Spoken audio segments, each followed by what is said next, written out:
hérlendis og erlendis og áhrif eitraðakalsins á líf allra sem tilheyra minnihlutahópnum. Erindi hans með titilinn 37 árum síðar, upplifun samkynhneigðs ólympíufara. Ingi Þór, gjörðu svo vel.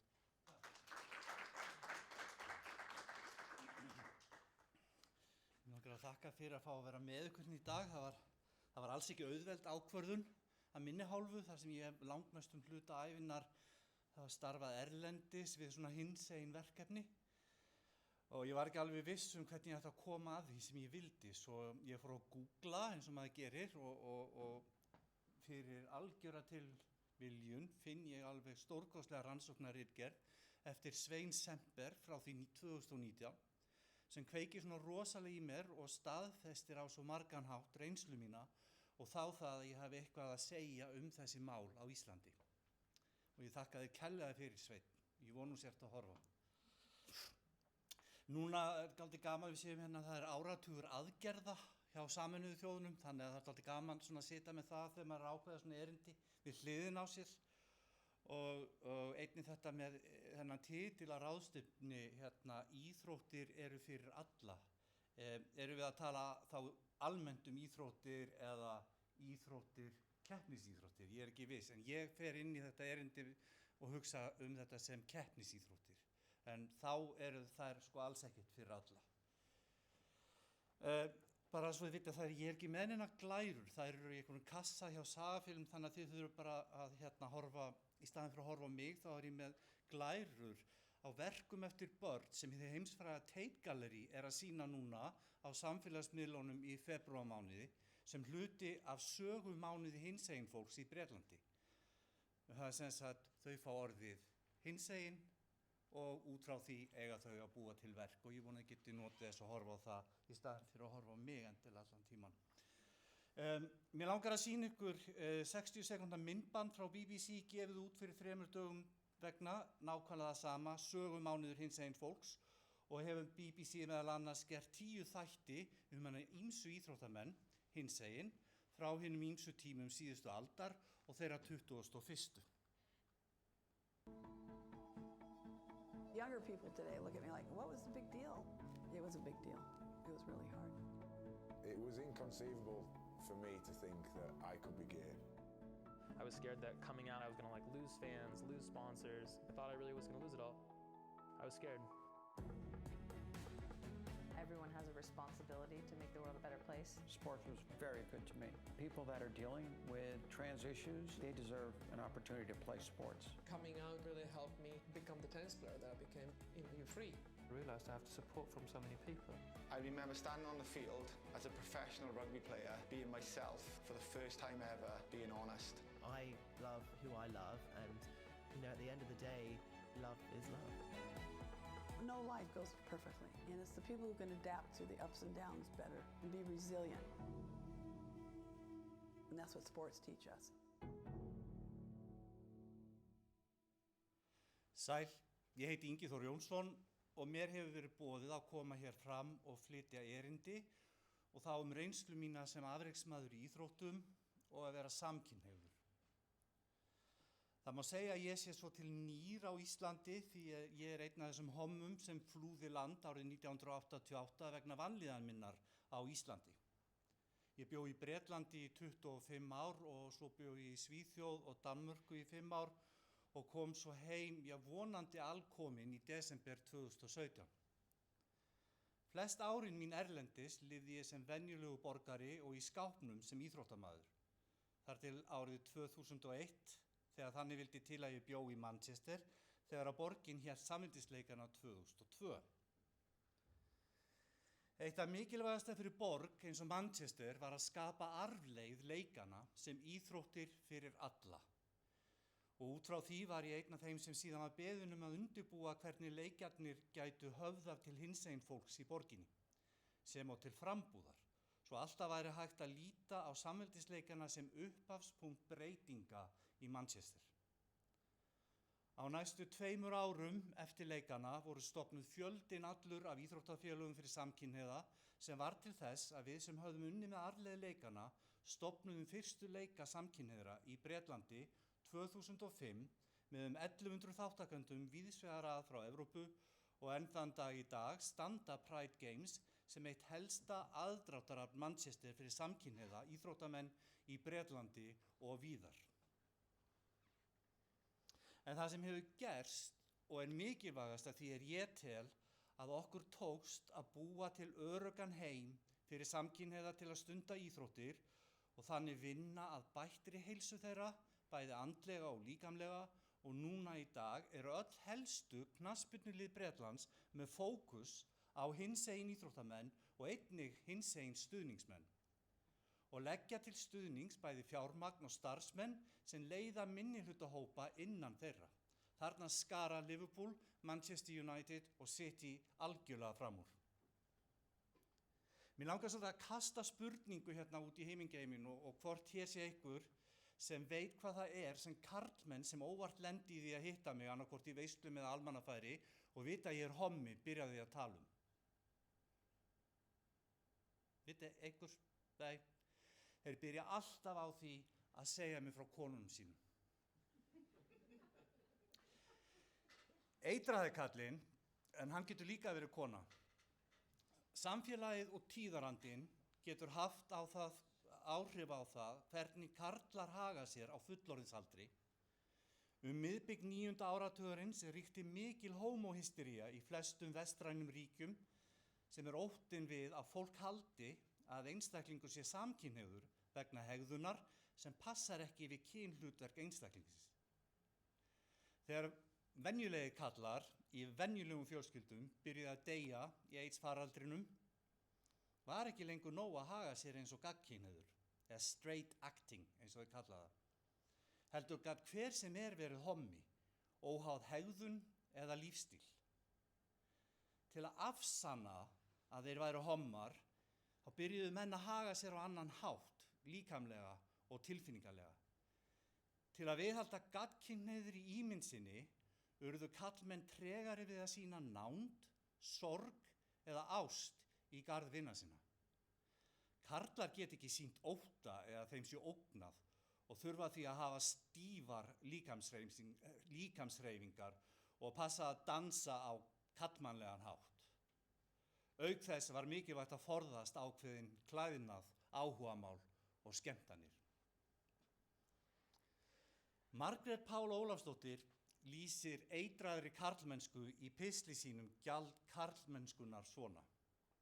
Það er skorað mark og allir karlmenn, bæði inni á fótboltavöllunum og framan við risaskjáina á börum heimsins, hoppa hver upp annan og hlæja eða gráta, faðmast og klappa hver öðrum á bakið bæði þétt og lengi.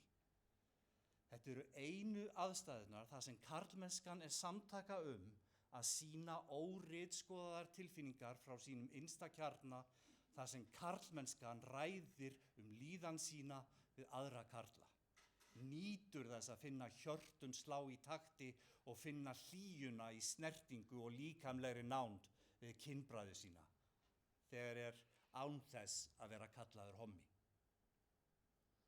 Ég var að hugsa það daginn að það væri svipað fyrir ykkur sem að hlusta á mig núna, eins og ég væri að hlusta á ykkur árið 1984, tala reynslu sína sem keppti á Ólympíuleikunum 1948 í London, eða hvað? Þið getið ímyndað ykkur breytingarnar í heiminum frá því rétt eftir síðari heimsstyrjöld og til 1984. En það sem ég langar að koma að hér í dag eru breytingarnar frá því 1984 til 2021, eða hefur eitthvað breyst? Á síðasta ári gerði ég upp reynslu mína sem samkynhneigður afreksmaður ólympíufari í sjónvarpsþætti sem að Gunnlaugur Jónsson var leikstjóri að og kallaður Áskorun. Og verði ég að viðurkenna að það var eitt erfiðasta skref sem ég tekið í lífinu. Að leita uppi þá reynslu og upplifun sem ég hafði kæft eins langt niður og ég gat í þeirri von að ég þurfti aldrei að snerta á henni aftur. Þátturinn var sýndur á símanum í opinni dagskrá á fimmtudegi og sunnudegi. Og ég get ekki lýst vellíðan minni þegar hundruði skilaboða fóru að berast til mín frá alls konar fólki allstaðar á Íslandi. Og flest fólk sem ég aldrei hitt, bæði afar og ömmur, pappar og mömmur og systkini. Aftur á móti get ég talið á fingrum annarra handar þær kveðjur sem ég fékk frá fólki úr heimi íþróttana. En þar sannar það enn og aftur að hinn almenni Íslendingur tilbúinn til að hlusta og læra og vera með og sýna samkennd. En íþróttahreyfingin sýndi nákvæmlega hvar hún stödd á 3. áratug 21. aldarinnar. Afreks íþróttamaður og samkynhneigður, það fer ekki saman í heimi eitraðakallsins. Ég telst hafa verið afreksmaður í íþróttum þar sem ég setti rúmlega 70 Íslandsmet á ferlinum, var 2 sundmaður ársins á Íslandi og 2 í topp 10 sem íþróttamaður ársins á Íslandi. Og svo lauk ég ferlinum í rauninni þegar í rauninni ferillin átti að vera að byrja sem ólympíufari 1984 aðeins 21 árs. En almenn vitneskja vina minna og vandamanna að ég væri samkynhneigður kom ekki fram fyrr en ég hætti íþróttum og skildi á sama tíma við allt og alla sem á einn eða annan hátt komu nálægt íþróttum. Það var mín leið til að forðast á fordóma og hræðslan við höfnina frá vinum og þeim sem hefðu umgengist í heimi íþróttana. Allir velja sína leið til að lifa af. Er það ekki það sama og Jóhanna Sigurðardóttir gerði eftir hún hætti í pólitík?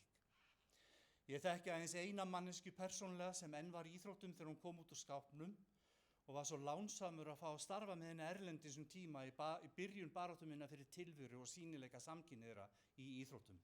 Og ég gleymi aldrei þeim orðum Martínu Navratilova þegar hún spurði mig hvort ég geri mig grein fyrir því hversu miklu erfiðara það að koma út úr skápnum í litlu samfélagi eins og Íslandi en í þessu risa samfélögum erlendis.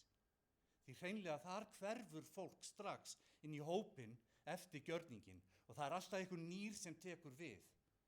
En á Íslandi verður þú alltaf homminn í sundinu. Samkvæmt skoðanakönnunum og þeim rannsóknum sem gerðar hafa verið á Íslandi frá því 1984 og þá sérstaklega greinargerð sem kom út árið 2019 eftir Svein Semper sem ég vitna reyndar talsveit hérna í dag og er ótrúlega þakklátur Sveini fyrir að mega vitna í, þá er það augljóst að litlar sem engar breytingar hafa verið gerðar innan íþróttahreyfingarinnar. En aftur á móti hefur áhrif hins almenna borgara orðið þess valdandi að möguleikar séu fyrir hendi og að samkynhneigðir geti stundað íþróttir. Sem segi það er eitt að tala og segjast ætla að breyta hlutunum en svo er annað að láta þá gerast. Persónulega finnst mér kominn tími á neyðarlínu í íþróttaheiminum, þar sem börn, unglingar og fullorðnir geta fengið hjálp á allan þann hátt sem hægt er að bjóða upp á. Við vitum hvað tímarnir hafa breyst og íþróttahreyfingin hefur tekið við uppeldi barna á umfangsmeiri hátt en áður var.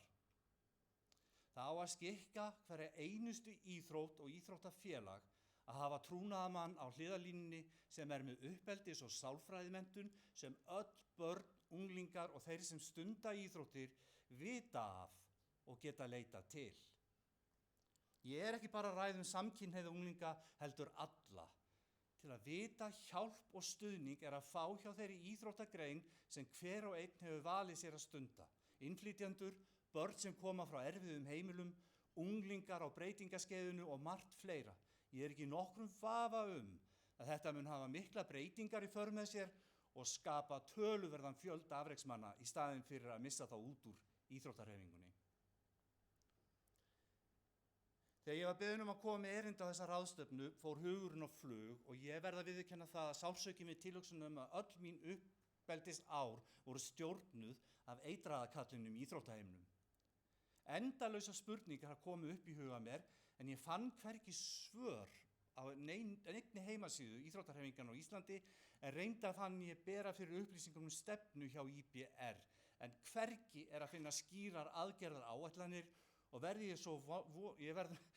ég að segja að ég vona svo innilega að ég hafi rangt fyrir mér. Það eru gerðar ótrúlega kröfur til barna og unglinga í íþróttum í dag. En höfum við kraft á eða mannskap til að fylgja því eftir sem til þarf? Það er engin vafi á því að framfarir íslenskra þjálfara í íþróttum eru miklar síðan ég var í íþróttum og þá aðalega þjálfara afreksfólksins okkar. Samkynhneigðir eða hinsegin fólk er jafn hæfileikaríkt í íþróttum og aðrir. Aftur á móti eru tækifærin fyrir hinsegin fólk til þess að ná árangri í íþróttum ekki alltaf þau sömu, enda vantar gjarnan upp á rými til þess að vera öðruvísi í kynjaskiptum heimi íþróttana en þann dag í dag. Úr því verður að bæta. Þetta hefur þá áhrif að ákveðnir hópar barna fá ekki notið þeirra kosta og aukningar lífsgæða sem fylgja því að vera í íþróttum. Þess vegna er ekki hægt að segja að íþróttir séu fyrir alla.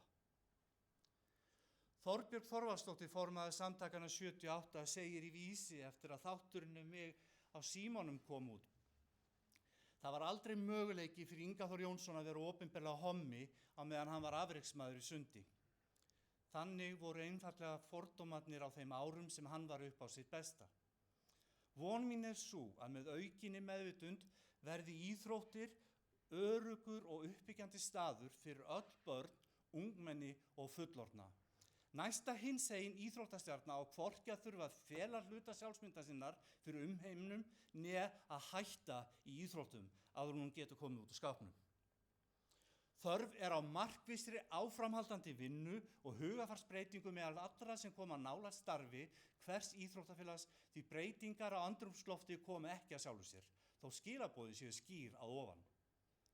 Það verður að vera hægt að vera bæði íþróttamaður og opinberlega hinsegin í öllum greinum, fyrr verða íþróttir ekki fyrir alla. Ég vil á lokum skora á ISÍ, Ungmennafélag Íslands, Íþróttabandalag Reykjavíkur, KSÍ, HSÍ, SSÍ og öll sérsambönd innan ISÍ, öll íþróttafélög landsins, alla íþróttafrömuði, öll fyrirtæki landsins sem styðjaði við íþróttir, tíminn er núna. Það er komin tími til að bregðast við, burt með eitraðakallinn. Hann er svo úreltur, hann á ekki við á 21. öldinni. Honum fylgir ekkert nema vanlíðan og óöryggi.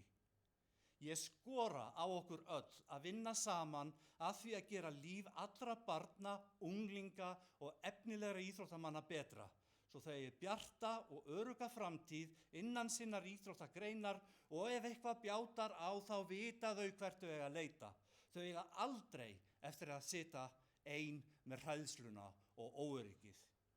Búum til enn fleiri íþróttastjörnur á Íslandi með því að gera líf þeirra bærilegt og þannig líklegra til frekari afreka.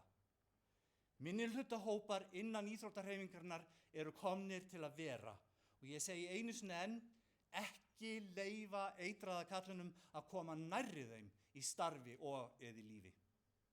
Takk fyrir mig.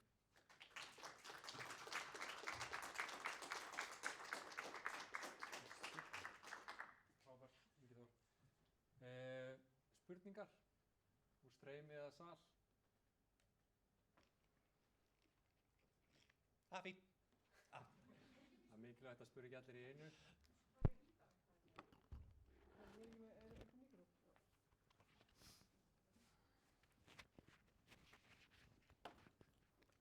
Takk fyrir kröftugan fyrirlestur, Ingi Þór. Ragnhildur heiti ég og kem frá ISÍ. Mér langar að spyrja það einu af því að það virðist vera erfiðara fyrir karlmenn að koma út úr skápnum innan íþróttana. Hefur einhverja skýring á því? Fyrirmyndirnar. Það vantar fyrirmyndir? Það er engar fyrirmyndir. Og ég tel að stjórnendur íþróttana, það er þetta með karlmennskuna. Það ber allt of mikið á þessum reiða kalli, eitraða.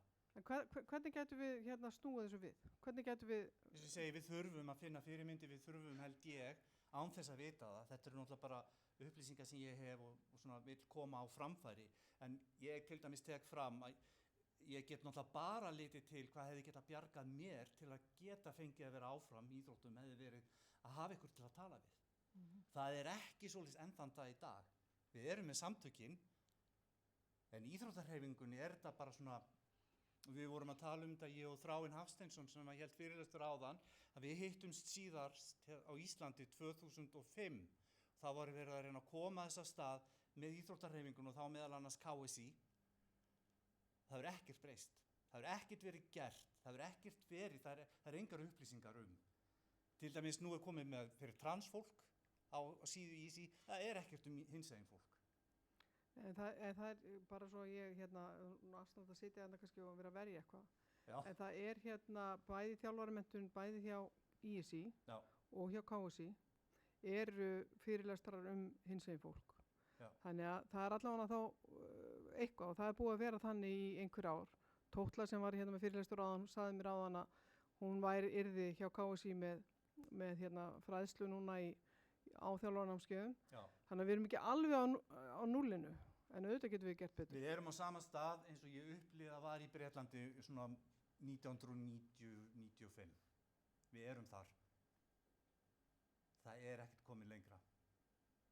Og það er ekki nógu gott í svona landi sem segist vera opið fyrir öllu og tilbúið í breytingar. Það er bara ekkert staðreyndin, hún er ekki svo.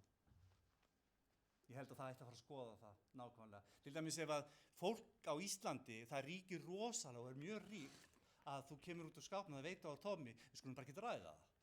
Það er alltaf lagið sér Tommy, en við viljum helst ekki ræða það. Það er mjög algeng og sérstaklega minna það er alltaf lagið 101, en ef þú ferð aðeins út fyrir 101, þá breytist ýmislegt. Við erum ekkert komin lengra og það er komin tími til aðgerða. Hver sem ætlar að taka þá mér fyrsta samtökun eða leðal, engin spurning. Þráinn Hafsteinsson, spurning.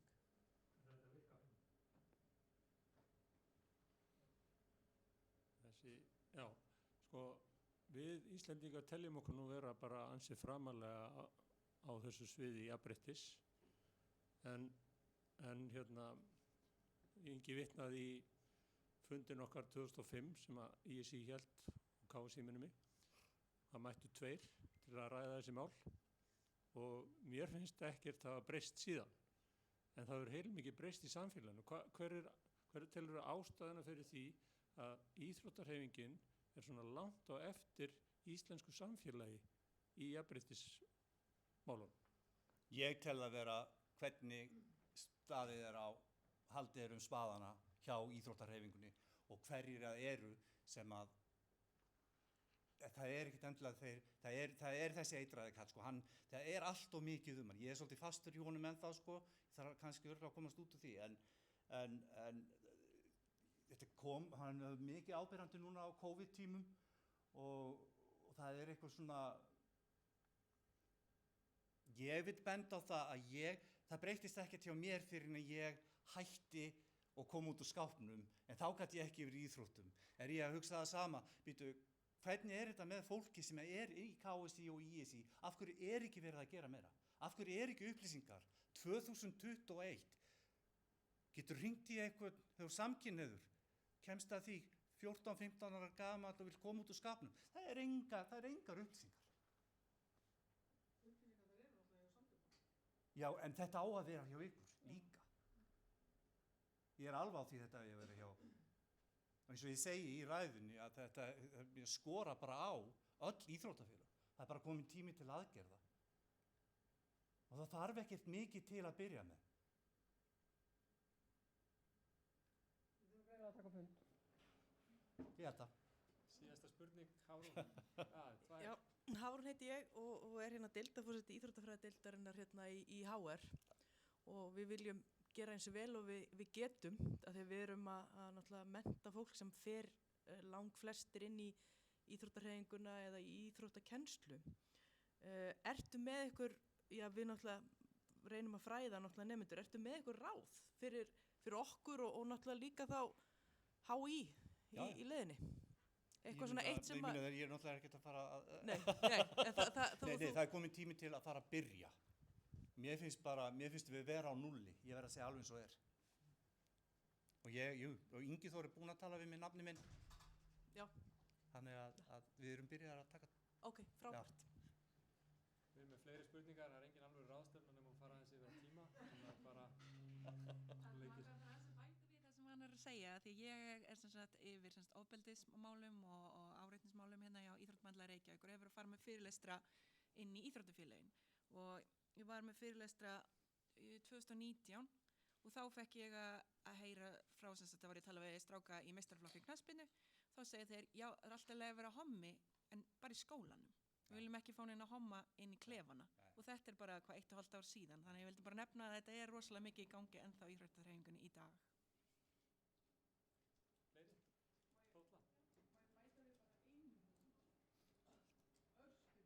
Ég er svo glöð með þetta.